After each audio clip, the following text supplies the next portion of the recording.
आसिफ जरदारी, और खुदा का वास्ता है, ये अपने बेटे को खुदा के वास्ते उर्दू तो सिखा दो। 15 साल हो गए हैं, बारिश आता है 15 साल के बाद, चीनी उगता है। खुदा का वास्ता है, मैंने अंग्रेजों को 2 साल में उर्दू सीखते देखा है। 15 साल हो गए हैं, कभी इसे ये नहीं पता कि लड़की आता है या आती है, इसे ये भी नहीं पता अभी तक। और ये टोला, ये चोरों का टोला मुल्क को बचाने के लिए निकला है। ये उधर आ गए। फिर से मैं कहता हूं, जब इन करप्ट चोरों की मौत आती है तो ये आज असेंबली की तरफ जो आ रहे हैं, अल्लाह तेरा लाख लाख शुक्र है कि तूने मेरी दुआएं कबूल कर ली हैं। 25 साल से इन चोरों के खिलाफ मैं जहाद कर रहा हूं। ये पॉलिटिक्स नहीं कर रहा, जहाद कर रहा हूं, क्योंकि मैं अपने मुल्क के लिए इन चोरों के खिलाफ लड़ रहा हूं।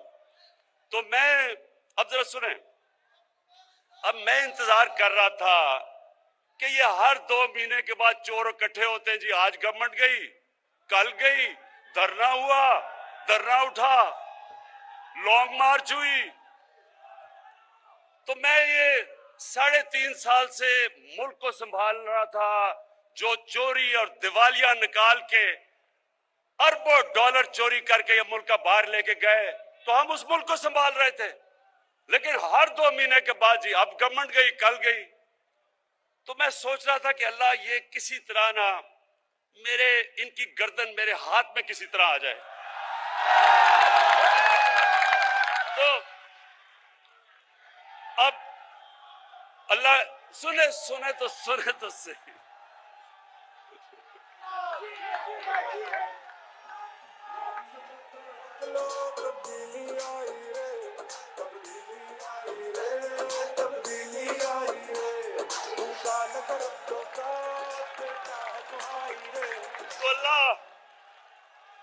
अल्लाह सुने, अल्लाह मेहरबान है, रहमान और रहीम है।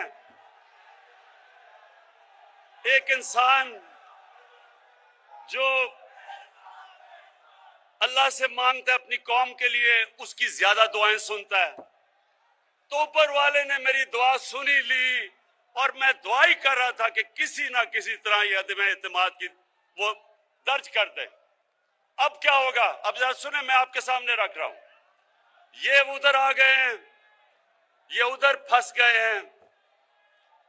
जिधर ये सिर्फ उधर फंसे नहीं है ट्रैप में, ये उधर नहीं फंसे कि सिर्फ ये इनकी अदम एतमाद की तहरीक फेल होगी, ये इधर नहीं फंसे। कप्तान ने आगे की तैयारी की हुई है। अदम एतमाद की तहरीक जब इंशाल्लाह ये जब हम जीतेंगे, उधर मैं रुकूंगा नहीं, मैं इनके पीछे जाऊंगा, मैं इनको छोड़ूंगा नहीं।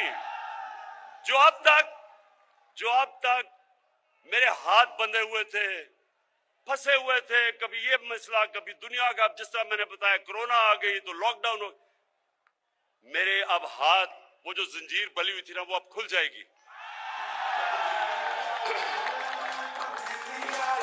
और मैंने सुने, पहला मेरा टारगेट होगा, जिसके ऊपर बड़ी देर से, जो मेरी बंदूक की नशिस्त पे बड़ी देर से उसके ऊपर आया हुआ, वो है आसिफ अली जरदारी।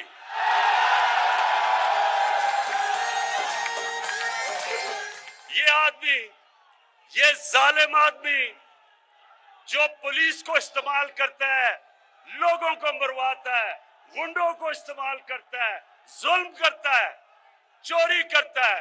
जरदारी सिस्टम में ये हर चीज के ऊपर कमीशन खाता है, सारी दुनिया में बाहर पैसा भेजता है। आसिफ जरदारी, तुम्हारा वक्त आ गया।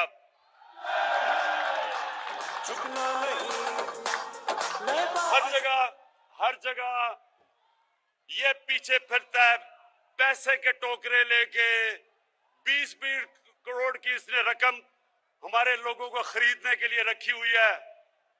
मुझे एक आदमी ने, मेरे मेहमान ने कल आके बताया जी, मुझे उन्होंने 20 करोड़ रुपया ऑफर किया।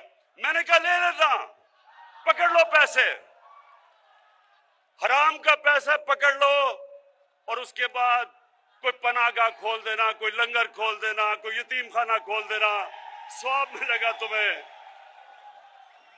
लेकिन लेकिन लेकिन जरदारी, ये जो जब तुम्हें नैब बुलाती है तो कमर में दर्द हो जाती है।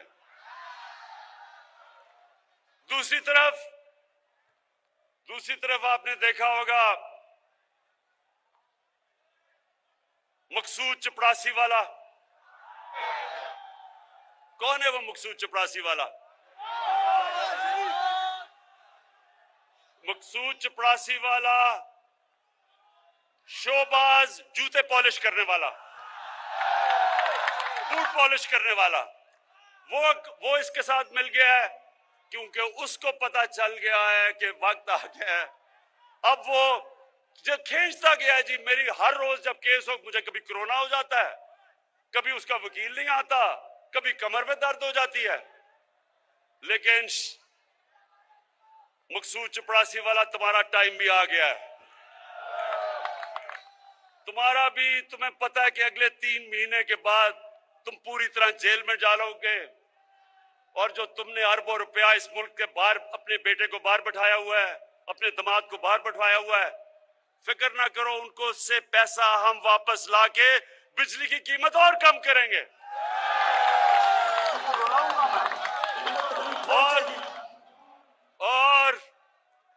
और फिर इनके साथ मिल गया है डीजल।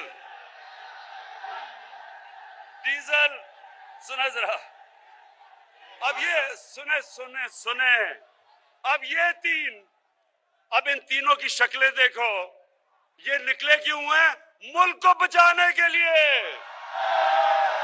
ये चोर जो 30 साल इस मुल्क का खून चूसते रहे हैं, अब इकट्ठे हो गए हैं कि जी मुल्क को इमरान खान से बचाना है। मुल्क को नहीं आपने बचाना, अपने आप को बचाना है इमरान खान से। और फजलू सुन लो, क्योंकि मौलाना इसको कहना गुनाह है, इसको मौलाना कहना गुनाह है। डीजल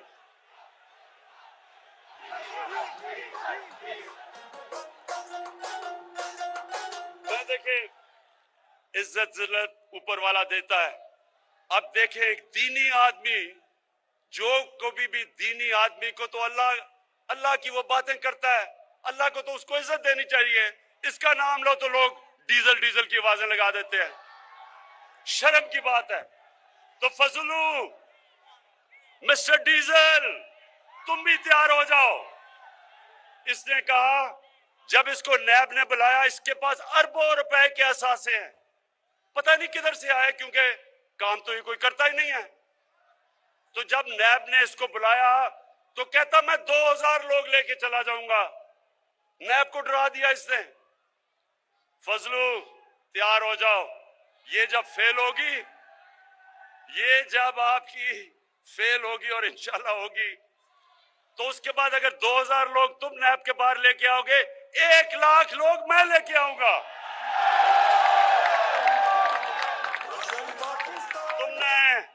तुमने इस मुल्क का दीन का काफी हमारे